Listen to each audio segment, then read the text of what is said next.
Las opiniones vertidas en este espacio son de exclusiva responsabilidad de quien la emite y no representa necesariamente el pensamiento de la producción.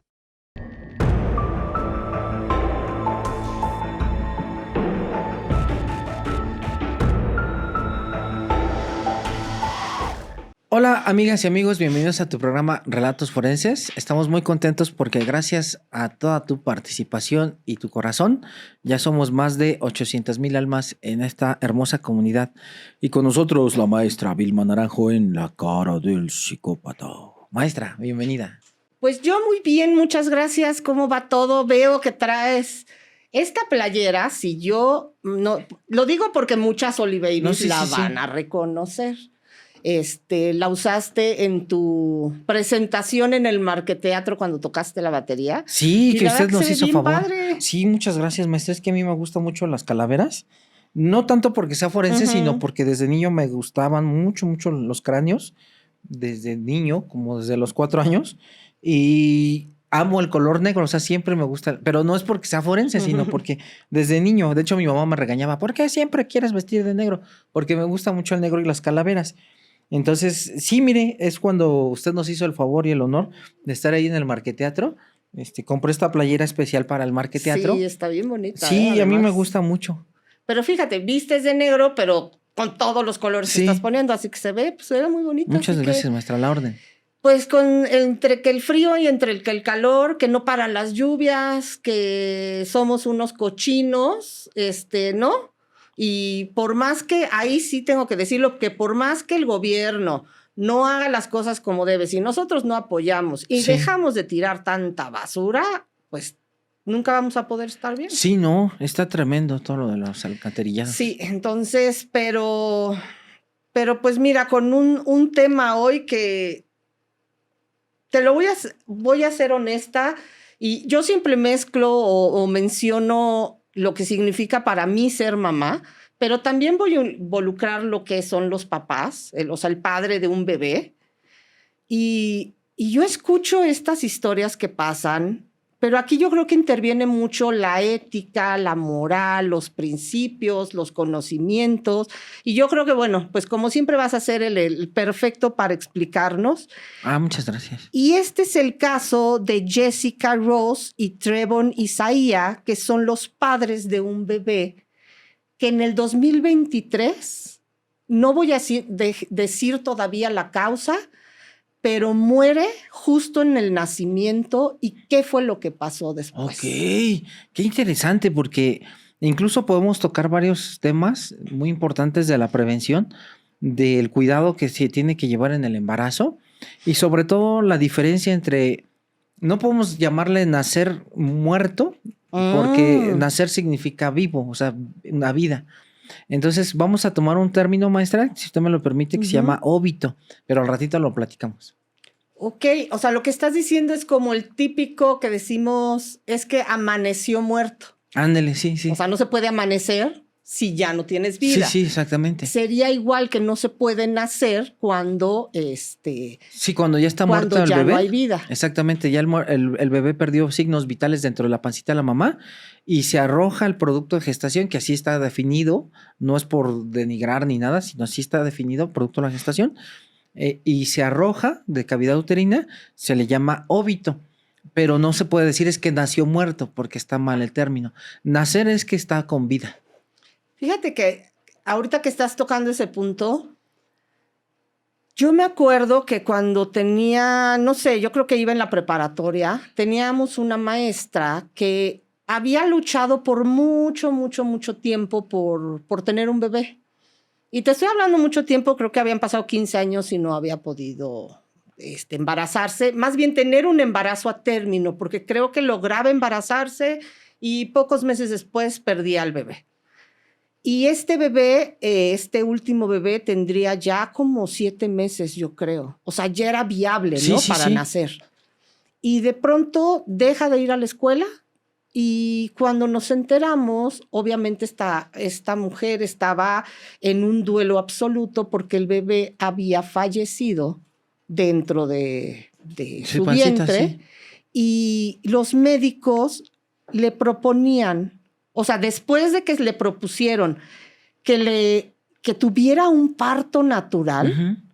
Y ella se negaba, pero obviamente pues el bebé ya no se encontraba con vida. Y yo no sé, ahorita es lo que quiero preguntar, ella no quería dar a luz o ver nacer a un bebé que ya no estaba con vida hasta que prácticamente la tuvieron que sedar para que esto fuera posible. Ok. A mí, cuando tenía unos 17 años en la preparatoria, se me hacía inhumano. Bueno, creo que todos dijimos que malditos médicos, malditos hospitales, ¿cómo? ¿Por qué se hace esto? Muy buena pregunta. Mire, a mí me tocó, rápido le platico el preámbulo para que vayamos por la misma historia con lo que usted nos está preguntando. Hace años, cuando yo estaba en el hospital, me tocó rotar en el Gonzalo Castañeda, en el ISSSTE, que ya no existe, ya lo quitaron. Me tocó rotar por el servicio de ginecología en cuarto año. ¿Y qué cree? Fui testigo cuando llegó una mamá con su pancita muy contenta. Llega con el doctor, el ginecólogo, y justamente el doctor, muy propio, muy educado, le dice: pásele por favor, ¿cómo se siente? Y la señora refiere: ¿sabe qué, doctor? Que desde ayer no siento las patadas en la panza. El doctor puso cara de preocupación, dijo: a ver, acuéstate, en lo que yo empiezo a preparar todo me vas platicando. El doctor hizo esto para rápido empezar a buscar indicios o señales de que si estaba bien el bebé o no. Preparó el gel para el ultrasonido, todo, y le empezó a decir: a ver, explícame bien, ¿qué pasó? ¿Hiciste algún esfuerzo? ¿Cómo es que notaste que ya no hizo movimientos? Y la mamá le dijo: sentí de repente mi panza muy dura y ya no sentí absolutamente ningún movimiento. Y le dijo: ¿ya tomaste azúcar? ¿Ya tomaste jugos? ¿Ya moviste? ¿Ya caminaste? ¿Ya hiciste algún movimiento para ver si reaccionaba el bebé? Y le dijo la señora: sí, pero no, ya no hace nada. Ya no siento las pataditas. Ay, qué miedo. La acuesta inmediatamente, el doctor ya empieza a hacerle el ultrasonido. Le dice: a ver, haz estos movimientos, respira, tose y todo.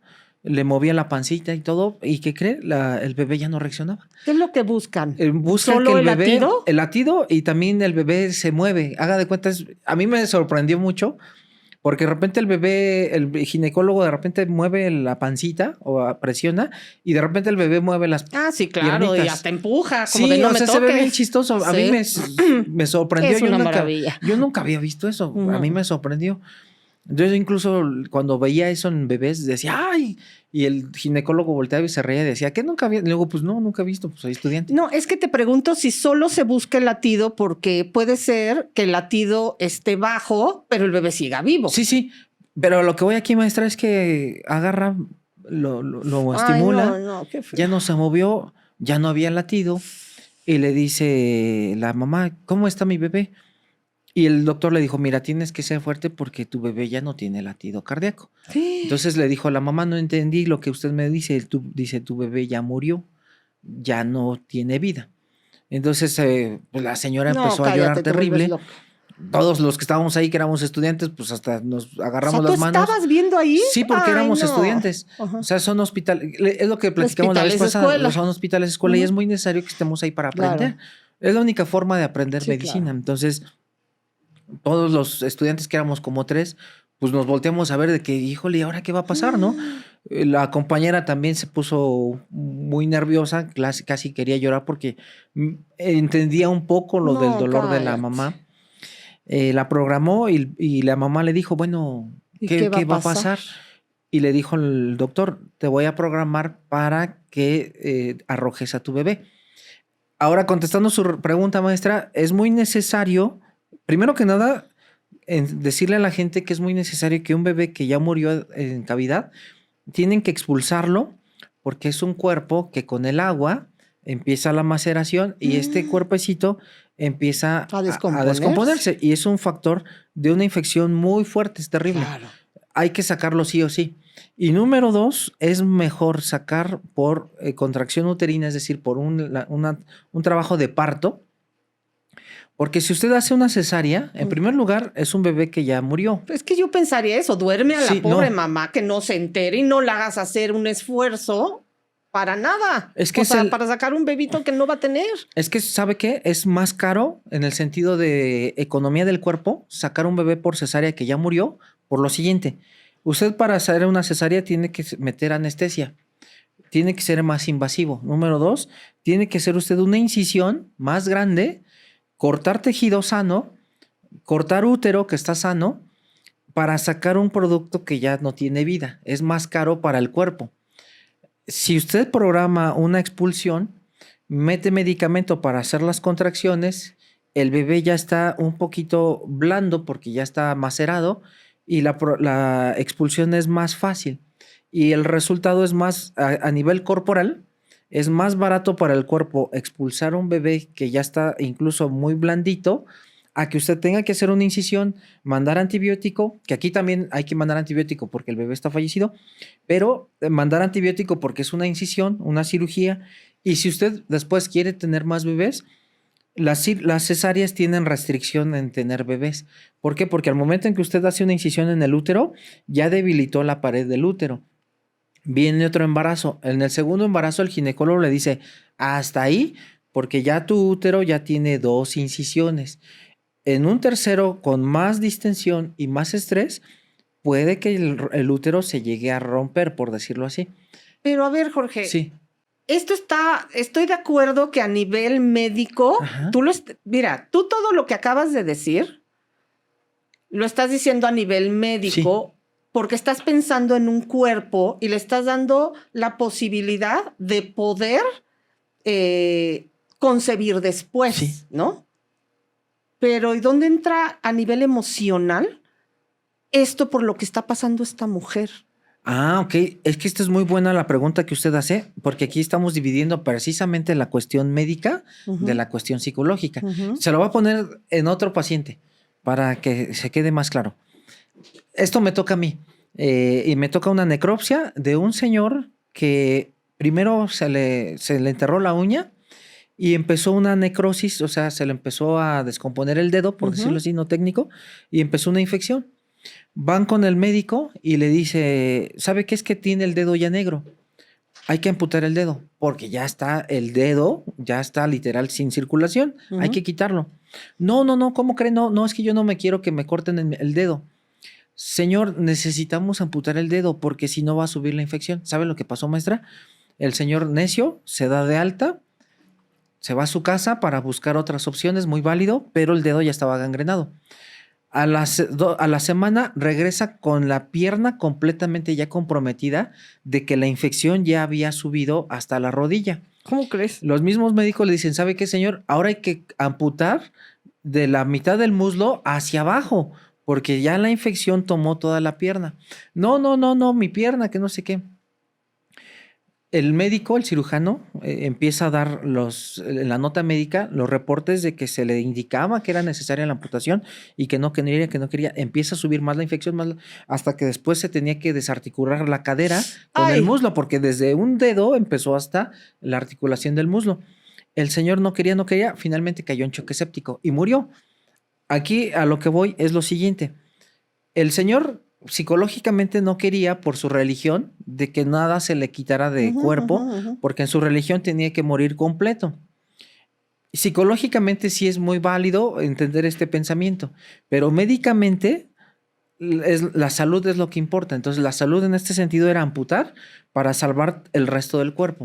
En este caso de la cuestión del parto, maestra, yo la entiendo muy bien en cuestión psicológica, pero médicamente es mejor expulsar con un medicamento y que el propio útero haga la contracción y que se expulse el producto, a que se haga incisión.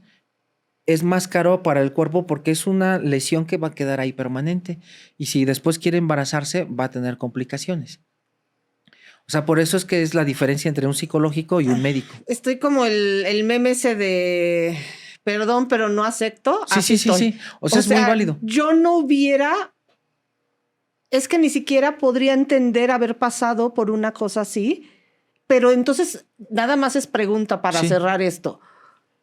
¿Hay la opción de una cesárea? O sea, si yo como paciente decido, a ver, no, yo no voy a pasar, o mi familiar, mi esposo, no voy a pasar por eso, ¿se puede hacer entonces una cesárea? Se puede hacer, pero ya sería en un medio particular. Es decir, yo como paciente te estoy contratando a ti, ginecólogo, que a mí me hagas una cesárea porque no quiero ni siquiera ver el producto. Lo que yo vi en los hospitales es que cuando están expulsando el producto es de que la mamá está tapada, no ve absolutamente nada y nada más dicen puje, puje y sale. Ay, pobre. Sale el producto y se lo llevan. Ni siquiera se le muestra a la mamá. Okay. Esa es una forma de cuidarla psicológicamente. Okay. Hay mamás que dicen, es que sí quiero verlo. Okay. Y entonces se le acerca al bebé que ya falleció y sí la mamá llora y todo, pero es un duelo para ella verlo. Hay mujeres que de plano no quieren verlo y se les cubre con el campo quirúrgico y ya hace el médico hace todo el procedimiento y se lleva el producto. Qué difícil. Sí. Tanto para el médico, ¿no? Sí, también qué difícil. Incluso al familiar, el esposo se le puede llegar a mostrar, sabe que este es el bebé, ya está fallecido, para que usted vea que de aquí, de la mamá, salió el bebé. Ahora, respondiendo a su pregunta, sí, en algún medio particular que está usted contratando el servicio, el ginecólogo le tiene que decir, ¿sabes qué? Sí te lo voy a hacer, pero tienes que saber que hay estos problemas.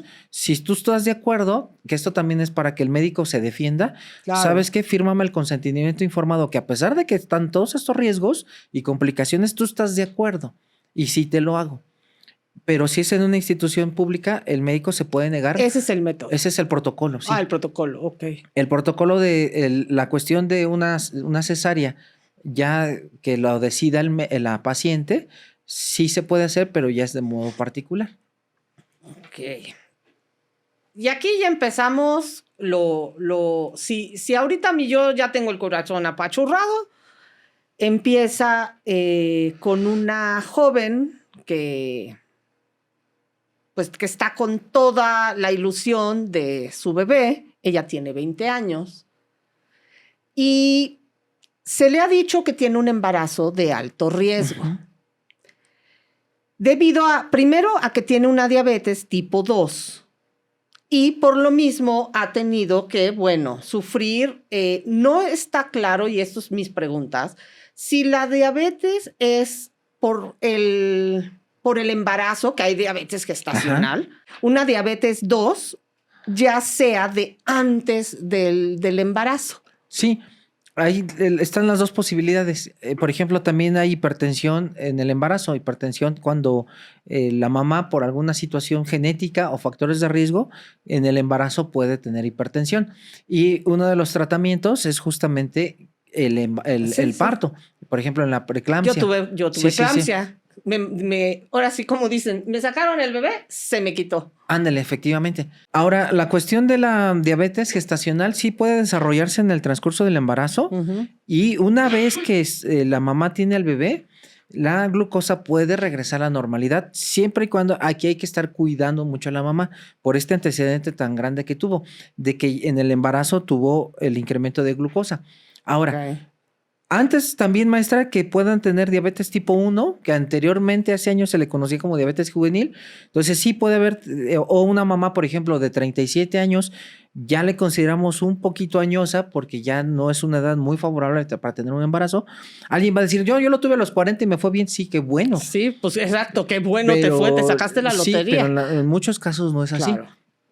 Entonces, si la mujer, ejemplo, por una mala alimentación, por no tener tanto actividad física, deportiva, empieza con diabetes a los 30 años, que lamentablemente ahorita tenemos una epidemia de diabetes en el país tremenda, entonces se embaraza a los 35, ahí ya también tiene ya diabetes y puede haber complicación con esta diabetes. ¿Cuál es la complicación en el bebé? Que sean productos macrosómicos, es decir, que sean bebés grandototes. Va a decir, ay, qué padre, voy a tener un bebé grandotote y un niñote grandote. No es cierto. Es un bebé que crece más de lo normal y el problema es para el canal del parto. Ese es el problema. Y también el problema es la genética, que estos bebés después pueden tener susceptibilidad para desarrollar diabetes. Y esto creo que es bien importante. Creo que vamos a tener un capítulo de lo que puede ser una mente que no actúe bien, por eso está en la cara del psicópata, pero también como personas, la responsabilidad que tenemos también de los actos futuros que pueden llegar a suceder. Y yo nada más para subirme y para seguirme dando las balas en la pata, pero hay un podcast de unas jóvenes que son 6, Ajá. ya con eso saben quiénes son, y han estado hablando mucho de lo que es el sobrepeso en el embarazo.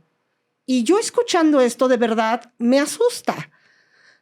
Yo me embaracé a los 20 años con un peso de 55 kilos y llegué a pesar 85. Y no llegué a los 9 meses, Ajá. llegué apenas a los 8 y me dio preeclampsia. Sí. Todos estos factores son los que hacen un embarazo de alto riesgo Sí. desde un inicio. La edad, la circunstancia física, ¿no? Que si tienes sobrepeso, pues aún, claro que puede venir un bebé en una paciente de sobrepeso sin problemas, pero está más inclinado a que pueda llegar a tenerlo. Sí. Esta jovencita de 20 años que tiene ya esta diabetes tipo 2, ha estado yendo prácticamente a sus consultas, a sus revisiones, con un mismo médico tratante. Aquí va una pregunta. ¿Qué tan importante es ustedes como médicos recibir una paciente, o sea, con un embarazo de alto riesgo y en una última etapa? Ok. Es muy interesante lo que usted pregunta porque aquí, para todas las amigas que nos están viendo, que tienen familiares, el mínimo, de acuerdo a la norma oficial mexicana, son 7 consultas durante el embarazo, mínimo. ¿Por qué es importante, maestra? Porque incluso, voy a poner este ejemplo, veo que mi menstruación no baja, mi periodo no llega y soy sexualmente activa. Y tengo sospechas de que tal vez estoy embarazada y quiero tener al bebé. Muy importante, consumir inmediatamente ácido fólico. ¿Por qué? Porque en los primeros 3 meses, que es cuando se está formando el bebecito, necesita que el ácido fólico entre en cantidades masivas para que tenga un buen cierre del tubo neural. ¿Qué es esto? Todo el sistema nervioso y no tenga tantos factores de riesgo a lo que es el cerebro. Okay. Entonces va cerrando el tubo neural porque de ahí viene todo lo que es el sistema nervioso, que es como un tubito, se cierra. Si no se cierra, tenemos un problema que es la famosa espina bífida oculta, que quedan como las vértebras abiertas en un lenguaje no técnico. Por eso es muy importante el consumo de ácido fólico y también sulfato ferroso. Cuando va creciendo, maestra, yo tengo que ir valorando la cantidad de líquido amniótico que también hay. Si hay poco líquido amniótico, si hay mucho, porque eso me va dando algunos datos para pensar que tiene una enfermedad del bebé o también el binomio, que es mamá-bebé. Conforme voy creciendo como mamá y el bebé, tengo que consultar constantemente a mi ginecólogo.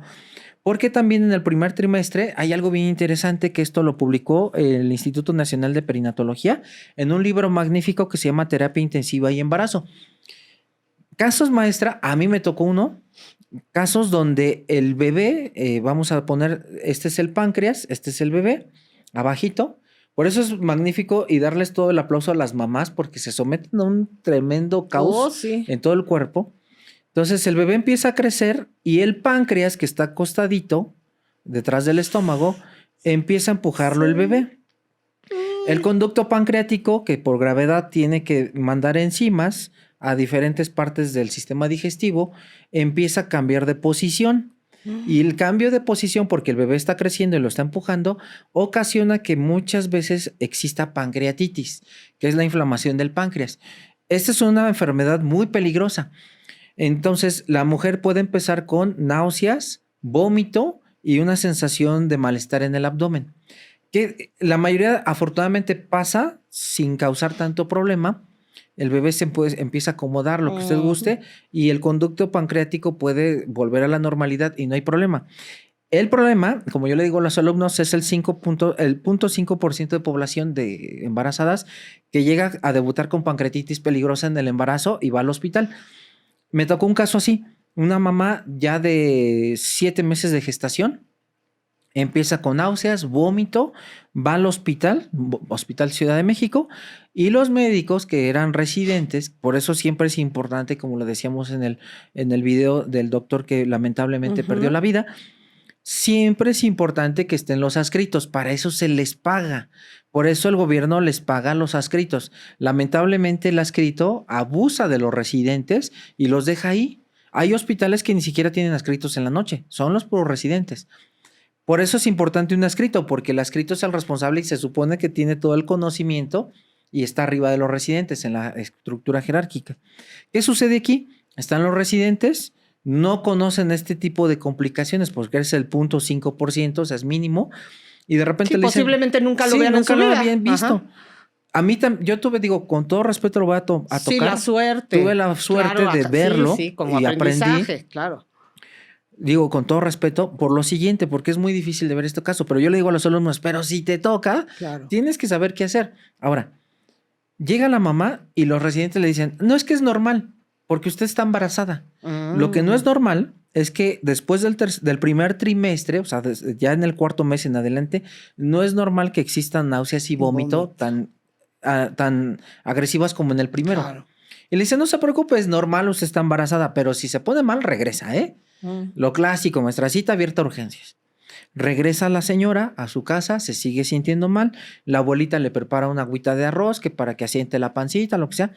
Al día siguiente se la quieren llevar al hospital porque la ven delicada y la encuentran en el sillón ya sin vida, completamente cianótica, ya fría, y dicen, bueno, ¿qué pasó? Pues orden de necropsia para saber cuál fue la causa de muerte.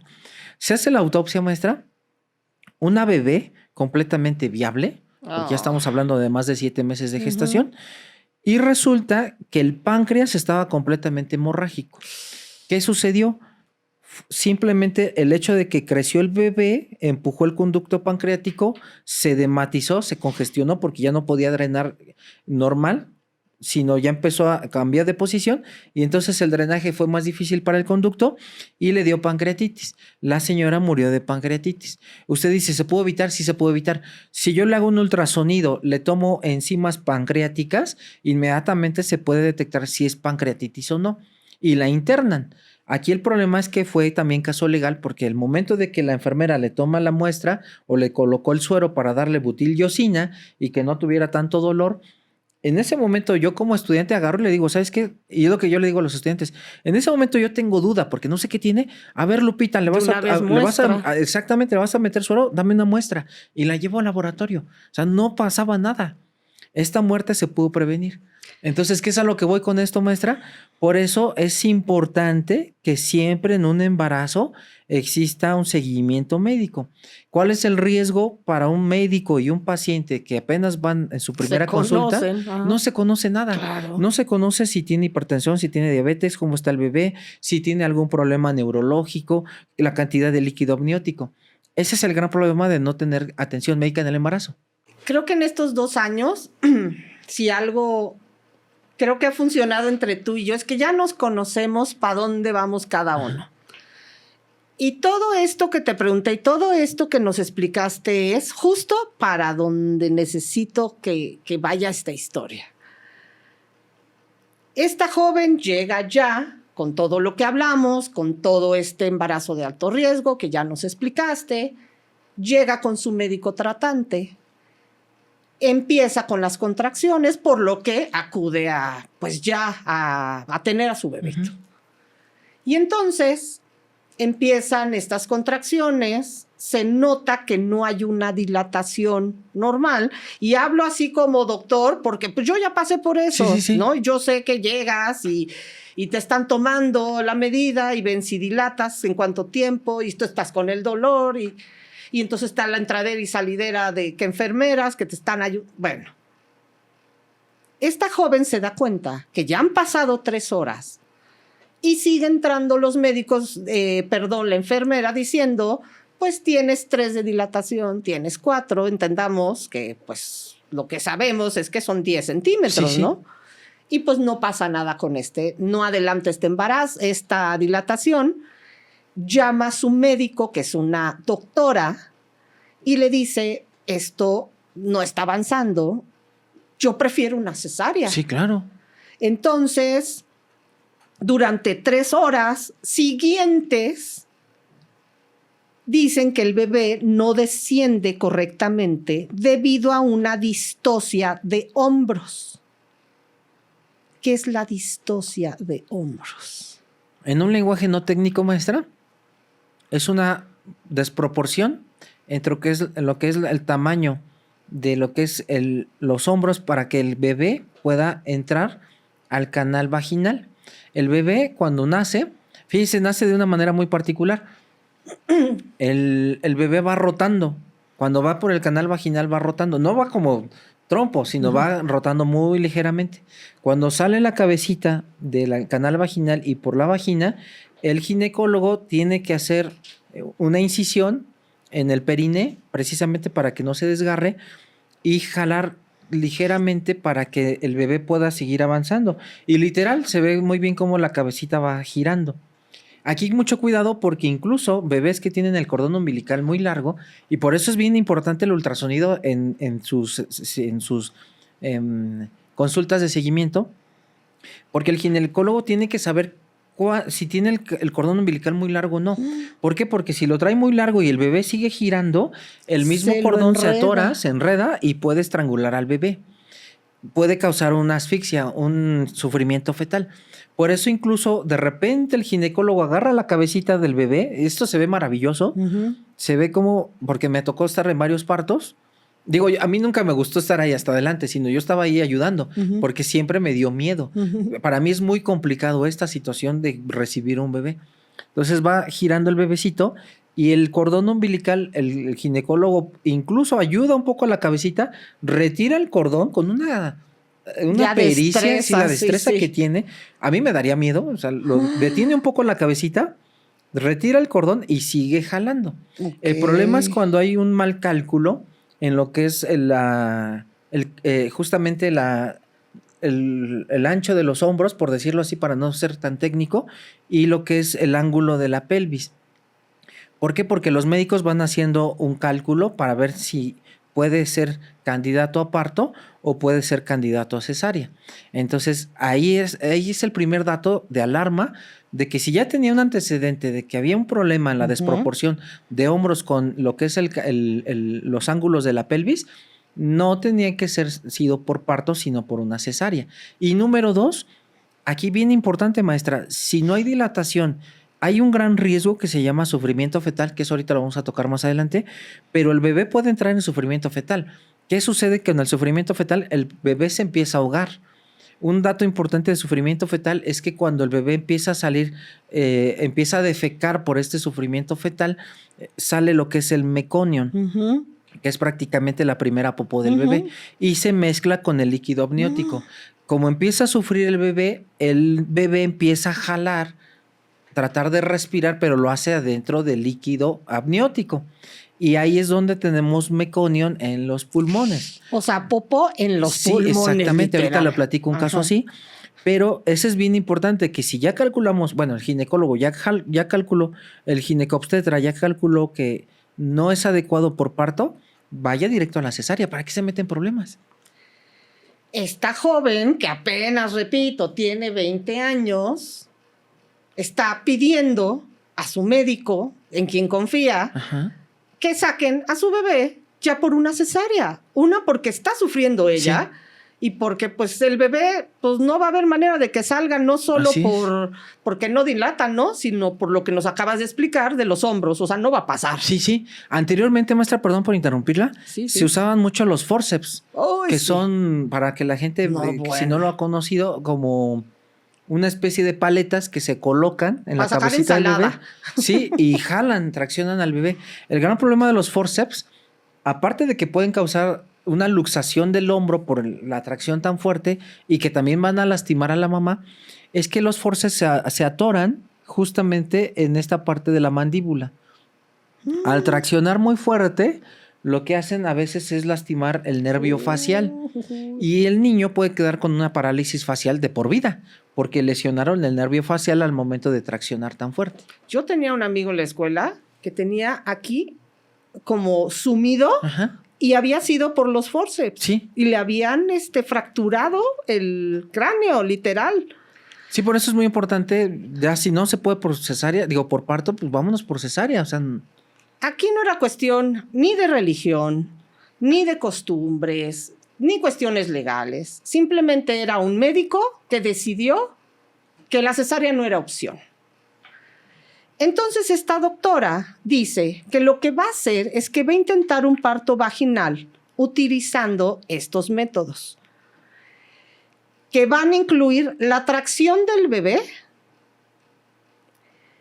pero esto habría resultado en un problema. O sea, yo lo estoy entendiendo como lo estoy como comprendiendo, ajá, ¿no? La tracción sería como jalar la cabeza, sí, vía vaginal. Se da cuenta que cuando empieza a hacer o tratar de hacer esta extracción, no está consiguiendo éxito, que sí, baje el bebé. Deja otra vez, ¿ok?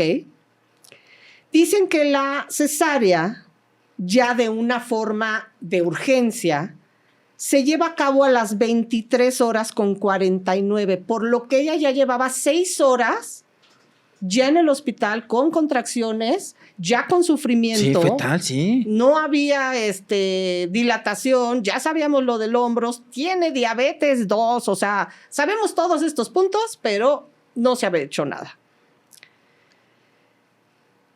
Ya estamos a las 23:49. La médico decide hacer una cesárea. ¿Qué es lo que hace? Bueno, pues ustedes saben y ahorita nos los vas a explicar.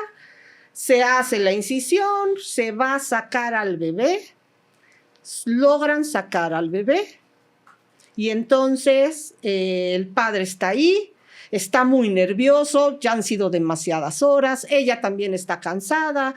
No sé si de alguna manera puede estar sedada. A mí cuando me hicieron la cesárea me pusieron la raquia. Sí, no se seda. Estaba entre el bien y el mal. Pero está usted despierta. Sí. Pero yo tenía preeclampsia, sí, la presión hasta el cielo. Así que si me preguntas si me di cuenta al 100% de la cesárea, te voy a decir que no. Honestamente, no. Tengo como flashazos, sí, ¿no? Y entonces nace ese bebé. El médico, esta doctora, recibe al bebé desde la cesárea y entonces se tarda un poco, toma una sabanita, se acerca a una enfermera, se llevan al bebé, pero el bebé no ha llorado. La mamá empieza a preguntar por qué mi bebé no está llorando, el papá también está nervioso, no se preocupen, han sido muchas horas, tenemos que revisar al bebé, denle tiempo, está todo este relajito. Regresan con el bebé ya envuelto, le muestran al bebé, pero el bebé está aparentemente como dormido, ella pues se exalta, y entonces le meten un medicamento donde ya dejan que descanse. Ha sido un parto terrible, el bebé lógicamente tiene algún problema, le avisan al papá que se lo van a llevar con el pediatra para revisión, para todo. Ella despierta, no tiene a su bebé, no tiene noticias de su bebé. Llega este médico y le comenta que el bebé desafortunadamente durante la noche pues falleció.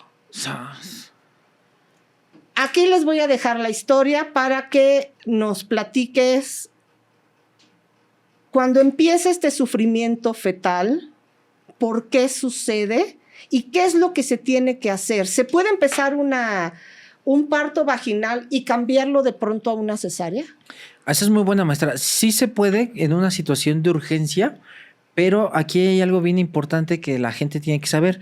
El sufrimiento fetal es justamente una alteración cuando el nivel de oxígeno empieza a bajar y entonces el bebé empieza a dar como bocanadas. Esto va a hacer que por el proceso de hipoxia, que es la disminución de oxígeno, hay relajación. Lo voy a decir en un lenguaje no técnico, perdónenme para todo el gremio médico que me escucha, pero es un lenguaje para darme a entender.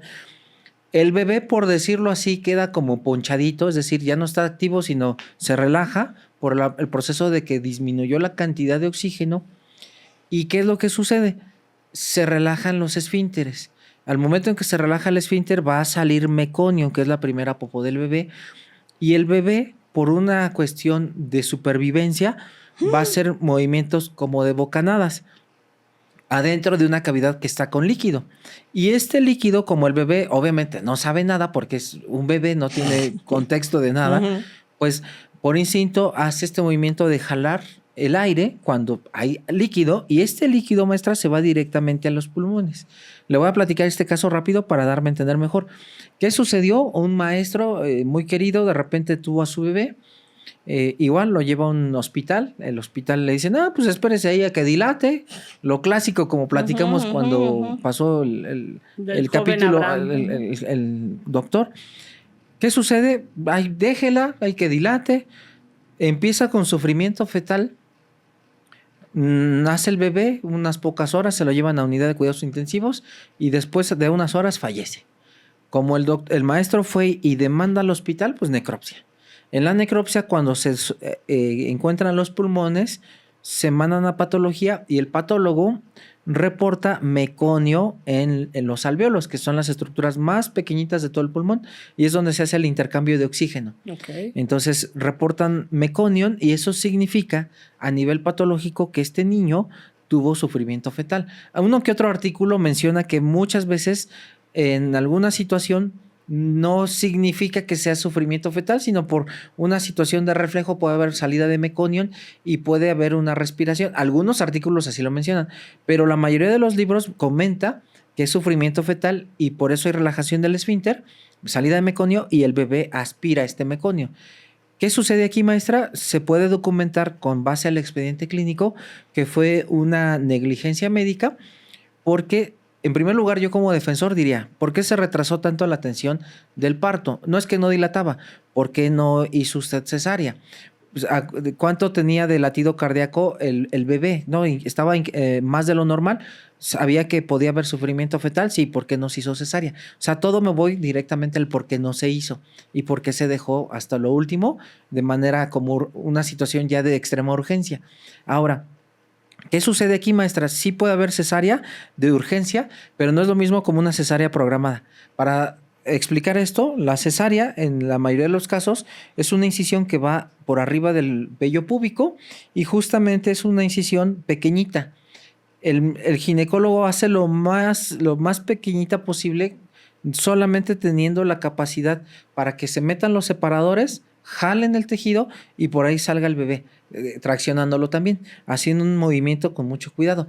Muchos de nosotros, cuando uno no estudia medicina, pensamos que una cesárea puede ser como una laparotomía, que esto es mentira. La laparotomía va debajo del esternón hasta el pubis para ver si hay alguna alteración de un trauma a nivel abdominal, se revisan todas las vísceras. No es una laparotomía, una cesárea es muy diferente. Entonces no es lo mismo hacer una incisión en el útero de manera muy cuidadosa, con toda calma, con la paciente estable, sin sufrimiento fetal, a una urgencia donde ya la paciente está perdiendo latido cardíaco, el bebé está en sufrimiento fetal, se está ahogando, rápido metan un caos y entonces ahí, maestra, lamentablemente tenemos muchas complicaciones, como incluso un sangrado en la mamá. Imagina que ya estás con pues el dolor de haber tenido a tu bebé, nació, no nació, ahora es la pregunta de lo que tú decías. Entonces, un bebé no puede nacer muerto. Uh-huh. ¿Nace en qué estado? Bueno, perdón, es que quiero utilizar las palabras, llega al mundo, da salud. Es el óbito. El óbito. Ahí va para que toda la gente tenga el mismo elemento. ¿Cuándo es aborto y cuándo es óbito? Primera pregunta. Entonces, de acuerdo a aquí por lo menos a Ciudad de México y a la norma oficial mexicana, a la Ley General de Salud, vuelvo a repetir, Ley General de Salud y aquí en algunas leyes de Ciudad de México, aborto se le considera antes de las 12 semanas de gestación. Entonces, antes de las 12 semanas es un aborto. Okay. Donde hay ciertas características del producto. No es viable, el tejido cerebral apenas se está formando, no se ven muy bien los ojitos, hay fusión de los párpados, las orejas están muy por debajo de la implantación. No hay pliegues ni palmares ni plantares, no es viable. Son como pececitos. Exactamente, no hay todavía una formación exacta del sexo. Okay. Pasando las 12 semanas de gestación, por eso es que es válido el aborto aquí en México, por lo menos en Ciudad de México es permitido, porque apenas se está formando.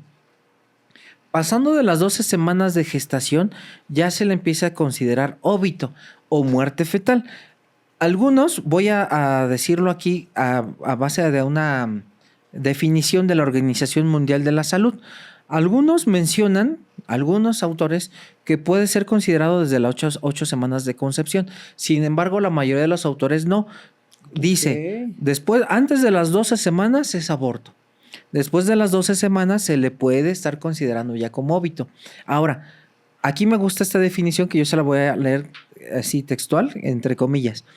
Muerte del feto antes de su expulsión o extracción completa del cuerpo de la madre, independientemente de la duración del embarazo. O sea, podemos ya tener un producto de las 16 semanas de gestación y ya se le puede considerar como óbito. Ahora, otra cosa importante es esto que viene también de la Organización Mundial de la Salud. Pérdida del embarazo después de que el feto ha alcanzado la viabilidad. Esta es otra definición. ¿Cuándo consideramos que es viable, maestra? Muchos artículos y libros mencionan que 22 semanas de gestación, después de las 22 semanas de gestación o más de 500 gramos de peso, ya se le considera como viable. Entonces ahí partimos que ese es un óbito. Entonces ya tenemos un bebé que tiene 24 o 26 semanas de gestación y fallece dentro de la cavidad uterina, es un óbito. Es la muerte del producto justamente antes de la expulsión del parto, por ejemplo. Ok. Pues esta familia pues tiene que saber qué es lo que se va a hacer, ¿no? Ajá. Y pues los médicos, la administración se acercan a la familia y le dicen que bueno, el bebé le presentan ahí los motivos por los cuales el bebé pierde la vida después de haber nacido. Ajá. Debido a las complicaciones que ya había habido en el embarazo. Sí. Y les recomiendan que lo mejor sería cremar a su bebé. Y con esto, pues ya no tener que salir todavía, llevarlo, exponerlo, el dolor, la velación, todo, ¿no? Pero esta familia, aquí sí no sé si por cuestiones de creencia o porque finalmente quieren estar acompañados, deciden que no van a aceptar una cremación, por lo que solicitan que se les entregue el cuerpo, lo llevan a un condado, a una funeraria. Ahí el bebé es pues preparado, ¿no? Para poderlo tener en este féretro y entonces tener este funeral y ahí se acaba la cosa. Tiempo después,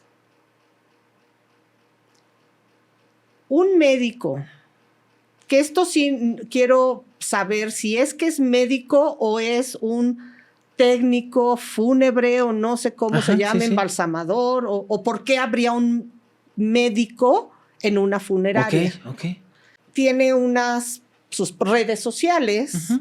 Él además, pues, para él es una costumbre mostrar ciertas técnicas y ciertos procedimientos, lo que él se dice que es a nivel académico, pues para como enseñanza, ¿no? De los posibles futuros profesionales de esto. Y entonces se ven unas fotografías del cuerpo de un bebé y de la cabeza de un bebé. Ok.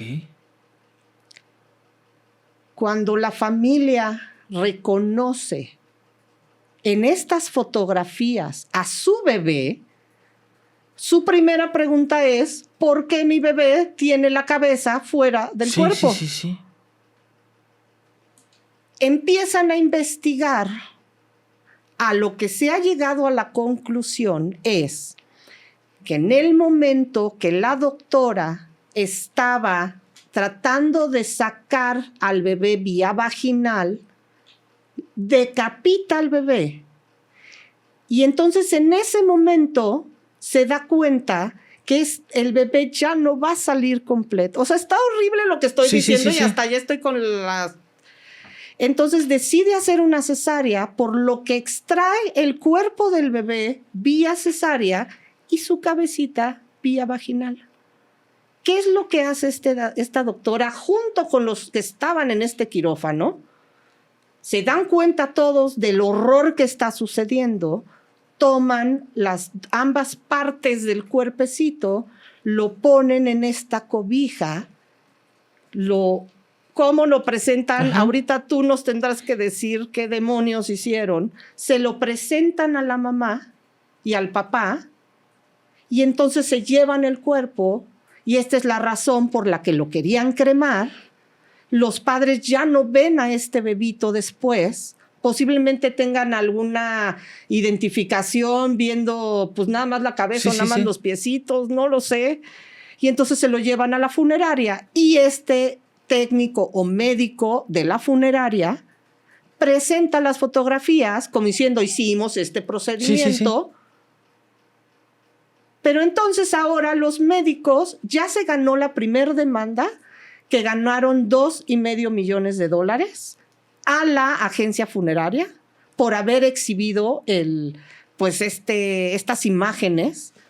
Pero por otro lado ahora también están obviamente demandando al médico y a toda la institución de qué fue lo que hicieron, porque también se están considerando que esto fue un homicidio, pero la médico dice que el bebé murió por óbito. Okay. Justo lo que tú estás diciendo. Mire, imagínate esto. Sí, no, está... Pero, ¿sabe ahorita con esta maravillosa narrativa que usted nos regala? Yo estoy pensando, maestra, que... Le voy a decir porque esta es mi opinión. Yo pienso por dos elementos importantísimos que sí fue un óbito. Le voy a decir por qué. Primero que nada, tenemos un retardo en la atención. Okay. Que fue... ¿Cuánto me dijo que eran de horas? Pues casi 6 horas. 6 horas. Ajá. Donde muy seguramente hubo sufrimiento fetal y muy seguramente el bebé perdió latido cardíaco y signos vitales. Si el bebé murió y después se atora por la cuestión de que está ya el útero haciendo la contracción, cuando la ginecóloga hace la extracción de que trata de jalar la cabecita del bebé, aquí mi primera pregunta sería... Cuando el bebé estaba siendo traccionado muy fuerte, el bebé tenía que haber llorado. ¿Por qué? ¿Aún dentro? No, ejemplo... Sí, o sea, ya coronado y ya... Sí. Ajá. Bueno. Sí, yo me imaginaba que ya estaba en la cabecita en la vagina. No, okay. Ella trataba de jalarlo. Okay. Bueno, entonces quitemos la cuestión de que no iba a llorar porque obviamente estaba dentro de la cavidad uterina, pero esa la quitamos. Aquí viene algo bien interesante. Cuando está haciendo la tracción... Si hubiera sido una sección, una decapitación no es inmediatamente que se... Sino la arrancó. Sí, como una cabeza de que un Lego, ¿no? Por ejemplo. Ajá, sino por algún ángulo tuvo que haber vencido el tejido y al momento de estarse venciendo, supongamos, la tracción tan fuerte, tuvo que haber roto un paquete vascular llamado carótida y vena yugular. Al momento de haber roto ese paquete vascular, como es arterial, tuvo que haber un sangrado tremendo. Ese sangrado tuvo que haber alertado a la doctora, a la ginecóloga, de detener en ese momento y evaluar qué es lo que está sucediendo, qué es lo que está sangrando, porque tal vez, igual como médico, al momento de ver un sangrado así, tiene que detener y ver dónde está la cantidad o la fuente del sangrado, ya sea del bebé o ya sea de la mamá. Ajá. Porque el hecho de haber un sangrado en una cavidad, esto es alarmante para el cirujano. Claro. A ver, ¿de dónde está sangrando? Rápido. A veces hasta le tienen que quitar la matriz y todo porque exactamente. No para. Trae plasma, trae inmediatamente paquetes globulares, o sea, inmediatamente ver dónde está la fuga para reparar el daño. Si esto no lo vio la ginecóloga y continuó con el proceso de estar extrayendo al bebé y ya después sacó la cabecita y lo que es el cuerpo, sin haber este sangrado abundante, probablemente estamos hablando de que sí hay un óbito. Por lo mismo, una persona viva, en el momento en que hay una sección de vasos arteriales, es la presión sanguínea la que va a hacer que aviente el chorro por la presión de sangre. Cuando vemos estas películas que son de ciencia ficción, que de repente vemos la incisión y sale un chorro, estamos sabiendo que esto es una cuestión arterial. Incluso nosotros como internos, cuando nos mandaban los médicos a hacer la famosa, que teníamos que, era un procedimiento donde colocábamos como una jeringa de insulina para tomar sangre arterial, inmediatamente entraba la jeringa y si era sangre arterial, ¡fum!, la sangre subía directamente por la jeringa. Ya sabíamos que le habíamos dado a la arteria y que esa era muy necesaria para analizar esa sangre para ver cómo estaba oxigenando el paciente.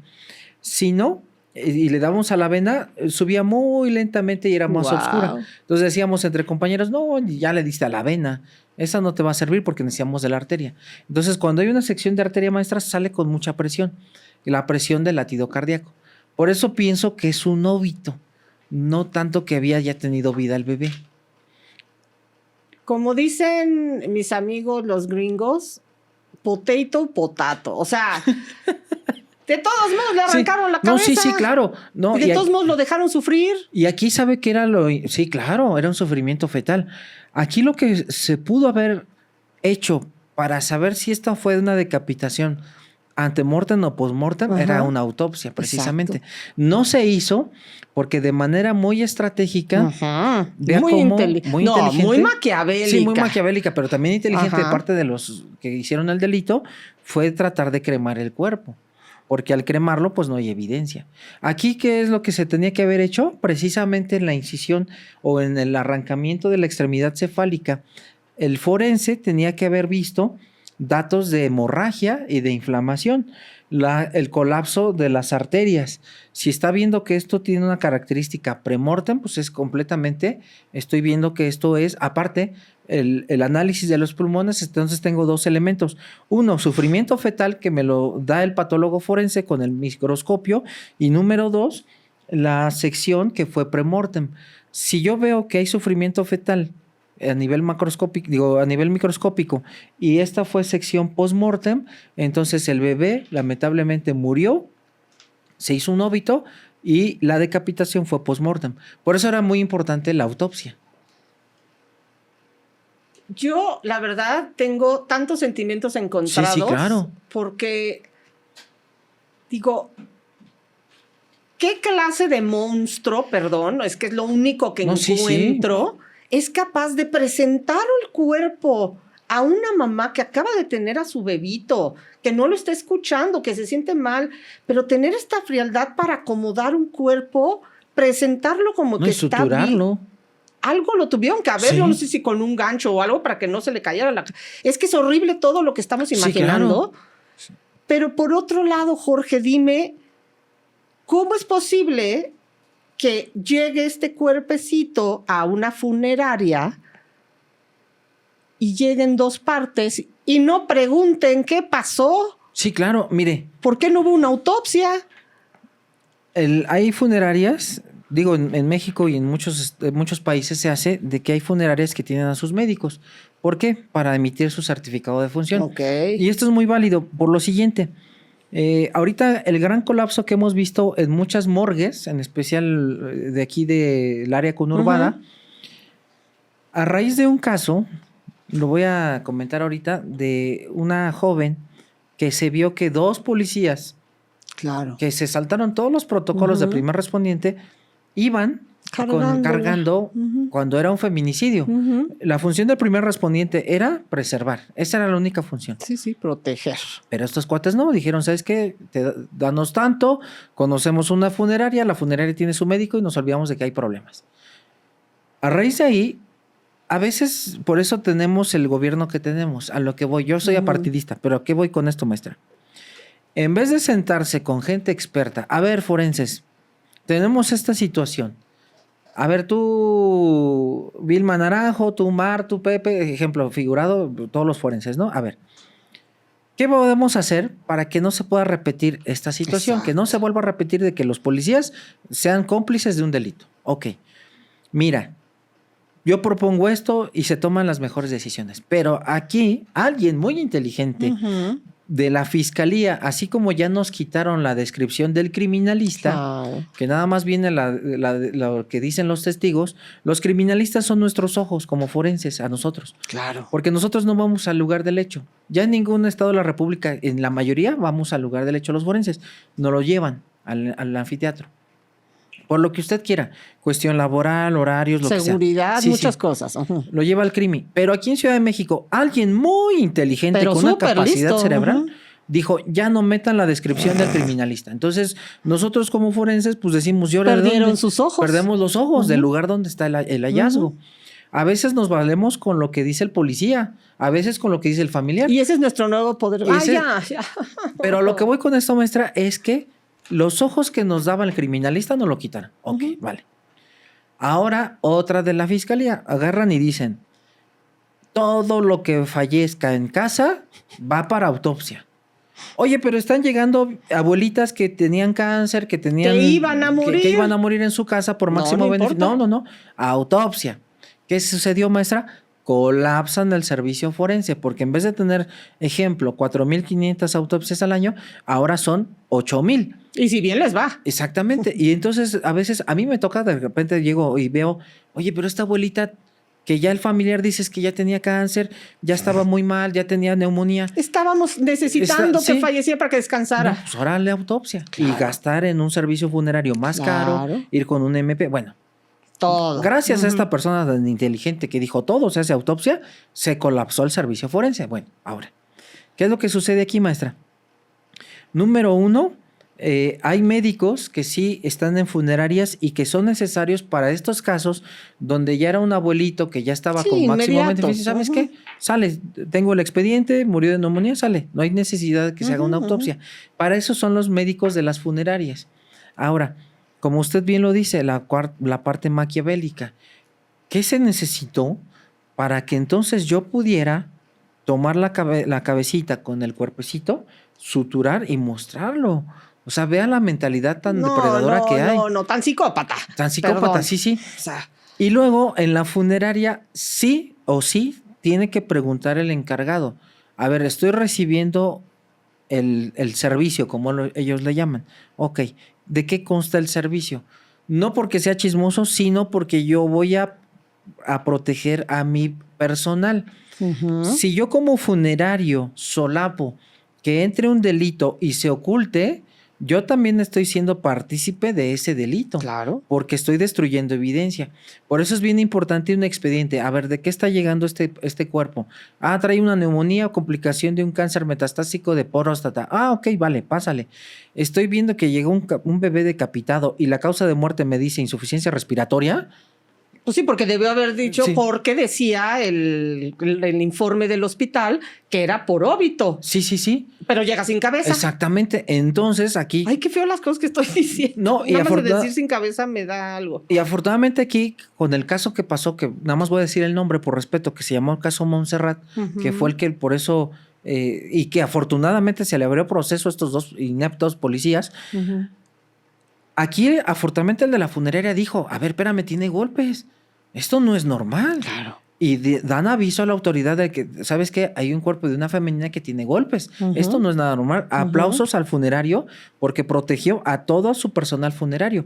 Ha pasado, maestra, que de repente el familiar dice, es que esto no es normal. Se lo llevó la pareja sentimental y ya la están a punto de cremar y llega la autoridad a detener y a retirar el cuerpo porque es evidencia. Incluso a mí me ha tocado hacer autopsias de cadáveres de cuerpos embalsamados y sí se le dice a la familia, ¿sabes qué? Aquí hay un problema porque ya el indicio no es el adecuado. Si yo le quería tomar muestras de sangre para ver si tenía alguna droga. Pues ya no, ya fue embalsamado. Ya fue embalsamado y retiraron esa sangre. Alguien va a decir, pues retira el del envase donde extrajo el embalsamador. No, ya no, porque son líquidos mezclados. Es materia fecal, el ácido clorhídrico del estómago, bilis, demás fluidos, se contamina la sangre, ya no. Y aparte el embalsamador no la va a tener ahí en un exhibida, frasco. claro. La va a tirar inmediatamente. Entonces, claro que sí, esto es un problema, maestra, de que puede incluso haber un delito si yo no pregunto o no tengo el expediente completo. Incluso el médico de la funeraria, oye, ¿sabes qué? Espérame, es un óbito, pero ¿por qué tiene una decapitación? O sea, es muy obvio, ¿no? Pero a veces a la gente se le va, o tal vez por decirlo, discúlpeme, por la cuestión monetaria dicen, bueno, pues pásalo, ¿no? Pues de perder 5,000 pesos a que se nos vaya, pues mejor quédate con los 5 y pues tápale el ojo al macho. Y luego, tercer delito, exhibir las fotografías. Imagínate que de verdad... Bueno, es que a mí no me importa si cuál fue el motivo, pero yo ver a mi bebito o a un familiar querido en internet, en estas fotografías que la gente toma en las funerarias, en todos los lados que las hemos estado viendo, es que es indignante, Jorge. O sea, ahí sí dices, qué poco respeto le está teniendo este hombre a mi dolor, ¿no? Entonces, exhibe las fotos. Y con esto, digo, como aquí dijiste tú, qué bueno que gracias a Caso Montserrat se supo lo que sucedió y pudieron detener estos desgraciados.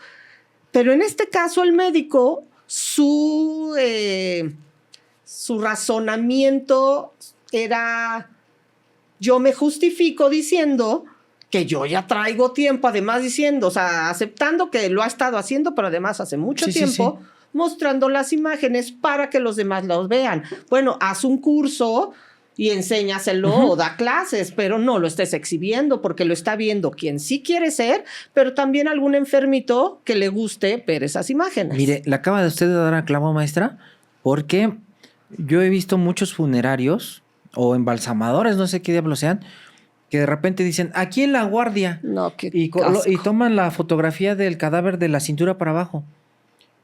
El familiar lo va a reconocer porque conoce perfectamente. Una mamá va a reconocer que es su hijo.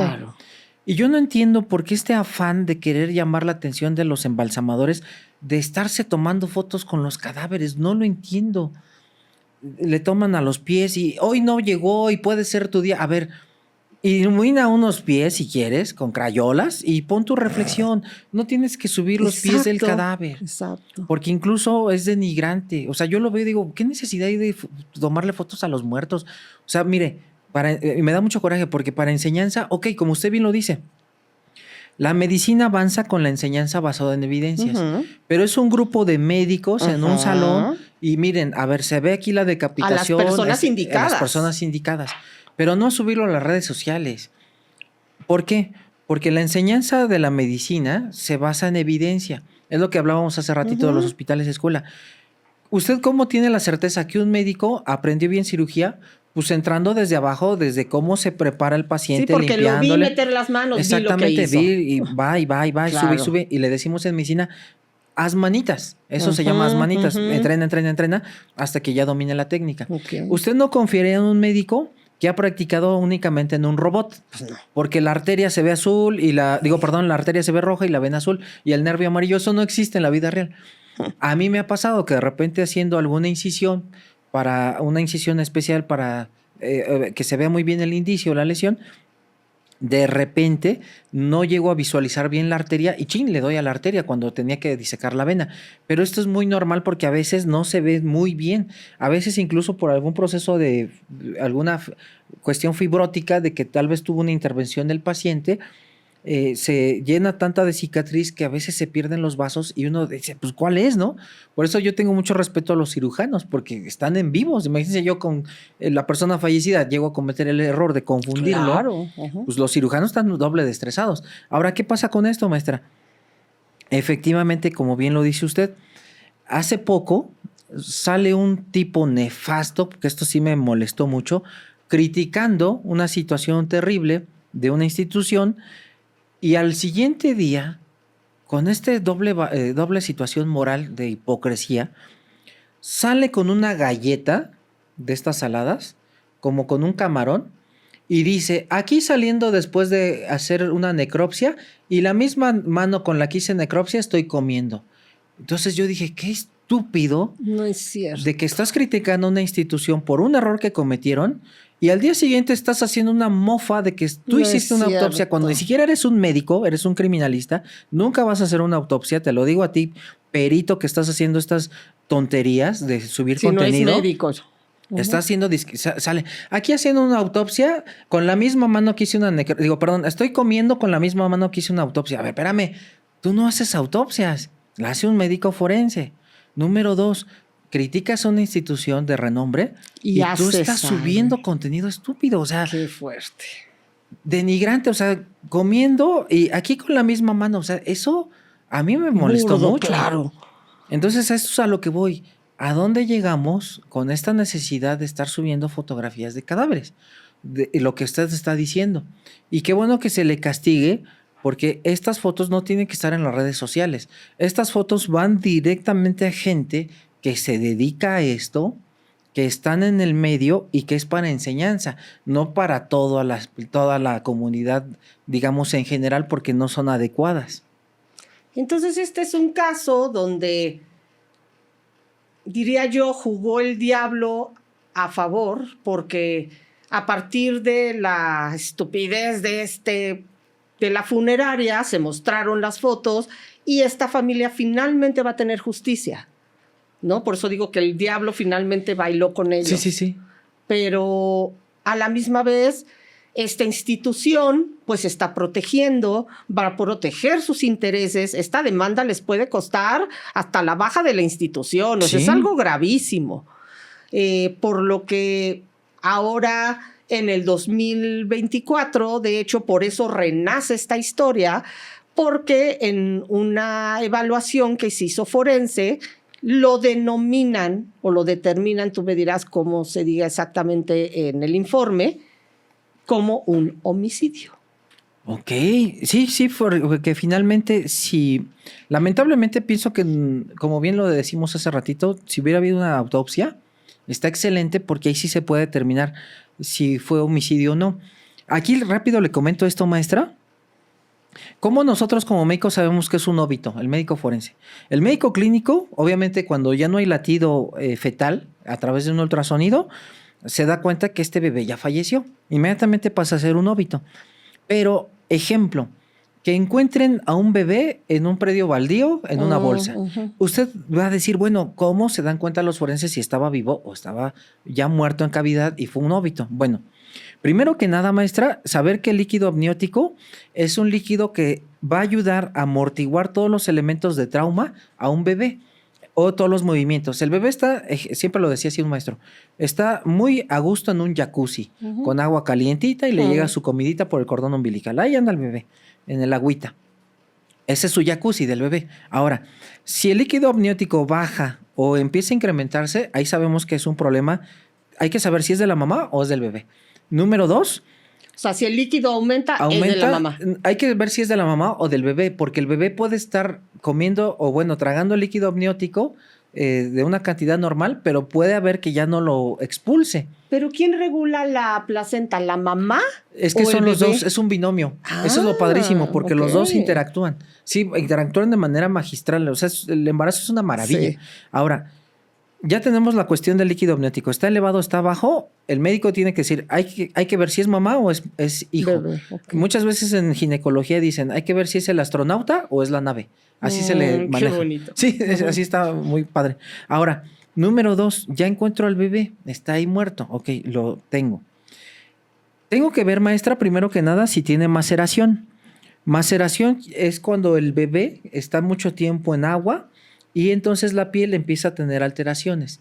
¿Qué es lo que tiene el bebé? Usted va a decir, oye, pero está ahí con mucho líquido, 9 meses, sí. Pero el bebé tiene una capa de grasa protectora que justamente es blanquita y esto ayuda a que la piel no esté en contacto directo con el líquido. Esto hace que la piel entonces no esté alterada. Se protege. Se protege. Cuando es un óbito, esta capa protectora se pierde y es cuando tenemos al bebé con una piel ya que se puede incluso hasta desprender. Esto nosotros le llamamos maceración. Número 2, si el bebé usted lo agarra y entonces en la cabecita ve que los huesitos del cráneo se empiezan a cabalgar, es decir, están encimados uno sobre otro. Ahí tenemos el otro punto que es cabalgamiento de los huesos del cráneo y nos indica que el bebé ya tenía algún tiempo fallecido dentro de la cavidad de la mamá. Ok. Ese es un punto número 2. Punto número 3, vamos a hacer algo que se llaman dosimasias. Eso es un procedimiento desde hace siglos, pero es muy útil. La dosimasia hidrostática de Galeno en sus 4 tiempos y la dosimasia diafragmática, que es más nueva. ¿Qué es esto, maestra? Usted como forense hace la incisión en lo que es el tórax y el abdomen. Pero antes de esto, usted ya pesó al bebé, ya lo midió, ya vio los datos de madurez. ¿Cuáles son los datos de madurez? Los surcos en las manitas, en las plantas, ve el cabello, ve la implantación si está baja o alta en las orejitas, ve si los parpaditos ya están abiertos o siguen fusionados, ve los rasgos faciales, ve la expresión del sexo en el bebé, si es niña o niño, y ya va usted dando datos de madurez, va tomando medidas, el perímetro cefálico, perímetro abdominal, torácico, el fémur, el piecito, las uñas, si están creciditas o no. Entonces esos son datos de madurez. Si ya pesó más de 500 gramos, acuérdese que dijimos que ya era viable. Uh-huh. Okay. Ya tenemos un bebé, por ejemplo, de 1,5 kilos. Okay. Entonces prosigo con la incisión y inmediatamente cuando quito el esternón, si yo veo que los pulmones están colapsados, es decir, están como arrugaditos y el corazón está hasta adelante y estos pulmones están por debajo del por arriba del cuarto espacio intercostal, es decir, están arribita, están aquí, y el corazón está hasta adelante y estos pulmones están como chupaditos, eso significa que el bebé no ha respirado. ¿Por qué, maestra? Porque al momento de que jala el aire el bebé, entonces estos pulmones se expanden y entonces van a estar por debajo del cuarto espacio intercostal. Y como una pasita. Exactamente. ¿Usted los ve como pasita? No han respirado. ¿Los ve como globito? Ya respiraron. Respiró. Esa es una. Ay, guau, entonces nació. Exactamente, ¿O no nació? exactamente. Ahí está, una. Y las otras que los pulmones abrazan al corazón. Entonces los pulmones ya están cubriendo al corazón y solamente se ve una partecita, parte del ventrículo derecho e izquierdo del corazón, pero no todo. Eso significa la dosimasia diafragmática positiva. Quiere decir que sí respiró porque está debajo del cuarto espacio intercostal y está abrazando al corazón. O sea, cubrieron al corazón. ¿Qué magia es Sí, esto? está interesantísimo. Y aquí me voy con otra enfermedad en bebés que han nacido por cesárea, que es el factor sulfactante. Para que se logre esta magia de que los pulmones se expandan, necesitamos que el bebé tenga factor sulfactante. Esto se va a producir en los neumocitos tipo 2, que son células especializadas del pulmón, y se va a producir a partir de las 26 semanas de gestación del bebé, es decir, dentro de la mamá. Cuando el factor sulfactante cubre completamente estos alvéolos, respira y entonces el pulmón aguanta las respiraciones, no se colapsa. ¿Qué sucede, maestra? Cuando no tiene adecuado factor sulfactante, viene la famosa muerte de cuna. El bebé, de repente las mamás los dejaban, van al día siguiente y el bebé está muerto. Es porque tuvieron una insuficiencia respiratoria y muchas de estas insuficiencias respiratorias se deben al déficit de factor sulfactante. Por eso cuando tienen inmadurez y que son bebés prematuros, los médicos les ponen esteroides para dar una maduración más acelerada del pulmón y crean factor sulfactante. Por eso es que en mi caso, mi bebé nació a los 8 meses. Ajá. Me decían que en ese sentido era mejor que naciera a los 8 ¿Sí? y no con complicaciones después por la preeclampsia que yo tenía. Sí. Pero a su bebé tuvieron que darle estimulación para tener mayor factor sulfactante. Claro. Exactamente. Por eso es que cuando nacen y después de que los aspiran, el bebé lo empiezan a estimular en la espalda para que el bebé saque. Aparte que jale, también saque toda la secreción. Exactamente. Ahora, la última dosimasia, que hay muchas, pero las más comunes son la diafragmática. Y la segunda es la dosimasia pulmonar en sus 4 tiempos, que desde Galeno la implementó. ¿Qué es esto, maestra? Toman los pulmoncitos, ya sea colapsados o ya desde la diafragmática se da cuenta, pero los toma y los coloca en un recipiente de agua. Si se hunden, quiere decir que no respiró. Pero ese es el primer tiempo. Después los vuelve a tomar para sacar el aire. Si hay un falso positivo, mete usted con el bisturí, corta y los vuelve a sumergir. Si flotan, porque se supone que respiró, entonces van a flotar. Pero si no, se vuelven a hundir porque ya usted sacó el aire de un falso positivo. Okay. Una última es que los empieza a machacar bien, los machaca para sacar todo el aire si es que hubiera. Los coloca y se vuelven a hundir. Eso significa que es negativa en sus 4 tiempos. Quiere decir que ese bebé jamás respiró fuera de cavidad uterina. Qué impresión. Cuando usted encuentra el cadáver del bebé y hace todos estos estudios, usted dice, son 4 elementos que tenemos que dar al MP. El MP le va a preguntar, a ver, forense, ¿qué sucedió con el bebé que encontramos en el predio baldío? Ah, ok, ahí te va MP. Primera respuesta. Número 1, ejemplo, bebé de sexo masculino de 30 semanas de gestación. Número 2 de conclusión es, si era viable porque pesaba más de 500 gramos, pesó 1,5 kilos, por ejemplo. Número 3, sí vivió y sí respiró de fuera de cavidad uterina porque tenemos dosimasia diafragmática positiva y pulmonar en sus 4 tiempos. Ok. Número 4, ejemplo, sí presentó lesiones y la causa de muerte, ejemplo, traumatismo craneoencefálico. Usted me va a decir, oye, ¿y si estaba muerto cuando fue arrojado y lo dejaron ahí? Ok. ¿Qué sería? Ejemplo, producto de 25 semanas de gestación del sexo masculino. Número 2, si era viable por la edad gestacional. Número 3, no vivió ni respiró fuera de cavidad uterina. Ah, eso me indica que era un óbito. Número 4, sin lesiones externas. Número 5, causa de muerte, expulsión prematura de cavidad uterina. Quiere decir que tal vez por un desprendimiento de placenta, el bebé murió y después terminó siendo expulsado. Pero esas son las conclusiones que vamos manejando con el MP. Qué impresión. Sí, está muy interesante. Ay, pues este caso yo creo que va a dar todavía qué pasa con esta doctora, como que se ha protegido, yo siento mucho por medio de la institución, como que la han protegido mucho, pero creo que este es un caso, para mí, híjole, fuera de si la doctora es una psicópata, el funerario, los que la ayudaron, pero imaginarme en un caso así como una mujer que yo no sé si es su primero o su 9º hijo, es su hijo. No, sí, claro. Y tener que pasar por eso y enterarte que tu bebito pudo sufrir, no importa. Creo que esto nos hace ver, pues también que como humanos seamos un poquito más, de verdad, empáticos con lo que hacemos, pero además a quién acudimos, que chequemos un poquito más todos los entornos y que cuando algo no huele bien es porque no está fresco. Sí, claro. Entonces, fíjese, maestra, esto nada más para aportar un poquito más.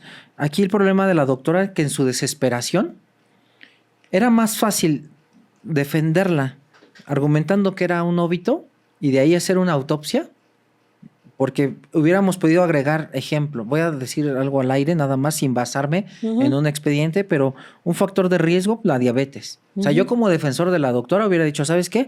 El bebé empezó a complicarse por la diabetes de la mamá, esta situación, ejemplo de algún descuido que tuvo ella, y el producto después falleció dentro de cavidad y se le llamó óbito. ¿Que la doctora tuvo responsabilidad por no hacer una cesárea rápidamente? Sí, ok. Pero le voy bajando la penalidad por una cuestión de una omisión. Pero en el caso de que me retraso en la atención de dar una cesárea oportuna, número 2, hago una cesárea y extraigo un producto que tal vez ya ha fallecido, pero lo decapito y todavía le suturo el cuerpo a la cabecita, vea todos los elementos penales. No, y lo muestro. Vea toda la cuestión penal que puede someterse esta doctora. Por supuesto. Porque no es lo mismo una omisión y decir, ya venía fallecido el bebé, a decir, sí, falleció por mi culpa, por una omisión. Número 2, en la cesárea, que finalmente tuve que hacer la cesárea, lo decapité. Y número 3, todavía lo manipulé para suturarlo y mostrarlo. No, todo mal. Vea todos los elementos en contra que tiene la doctora. Pues así es este caso. Pues muchísimas gracias, maestra. Yo me quedé con un mal sabor de boca por esta situación tan penosa, pero bueno. Ya veo que me hizo explotar también la cuestión de que no es válido que muestren fotografías de personas fallecidas en redes sociales. Digo, zapatero a tus zapatos, si son docentes, con el debido respeto se puede difuminar la imagen, mostrar solamente la lesión. Y por favor no hagan contenido tan tonto de estar, que la autopsia, finalmente tan zapatero burdo. A tus zapateros, ¿no? Sí. Si yo soy criminalista, voy y hago mención al lugar de intervención, lugar del hecho. La criminalística es maravillosa, se los digo, también un licenciado en criminalística que ya terminé. De hecho, si usted me lo permite, maestra, la siguiente semana muestro el título. Sí, ya, qué horror, ahí lo tengo ya de criminalista. Se puede sacar mucho jugo a la cuestión del hallazgo, todo el proceso de intercambio de que hizo Locar, el principio de intercambio y correspondencia, las preguntas de oro. Es maravillosa la criminalística, pero no se metan estos creadores de contenido nefasto En campos que no le corresponden. Campos que no le corresponden, que son de forenses, de un médico forense haciendo autopsia. Porque ni siquiera yo haciendo las autopsias algo, esta mano aquí comiendo y haciendo autopsias, es estúpido, maestra, perdóneme. No, es denigrante. Y sabes que por eso, ahorita que dijiste lo de ya presentar tu título, a mí cada vez me da más orgullo Muchas estar gracias. enfrente de alguien que no solo hace su trabajo bien, sino junta todos los factores de alrededor de esa profesión que tiene para hacerla bien. Muchas gracias. Entonces, tenemos buenos elementos en muchas instituciones. Afortunadamente no son el 100%. Sí. Entonces, mientras tengamos buenos, sigamos apoyando a los buenos y sí, por favor, dejar de consumir a quien quiere representar un teatro en base a una profesión que no le corresponde. Muchas gracias, maestra. Así que muchas felicidades. No, y al contrario, maestra. Y si usted me lo permite, antes de irnos, porque ya nos alargamos bastante, es justamente este mensaje para todas y todos. Hace poco hubo ahí un video que mancha una institución. Solamente te comento a ti, amiga y amigo que nos apoyas, la institución la hacemos todos, no nada más la hace una persona. Entonces es una institución de mucho renombre donde a nombre de mis compañeros que se fletan horas extras, batallan, incluyéndome a tu servidor, hasta 2, 3 de la mañana hemos salido por entregar buenos resultados a la familia, a los dolientes. Una institución la hacemos todos y no nada más es una persona. Entonces, simplemente toma esto en cuenta porque hay mucha gente que está entregada al 100%, se queda horas extras, se ha ido de madrugada porque le tiene amor a esta institución, que es una gran institución y no nada más es una persona. Muchas gracias, nos vemos la próxima. Gracias, maestra.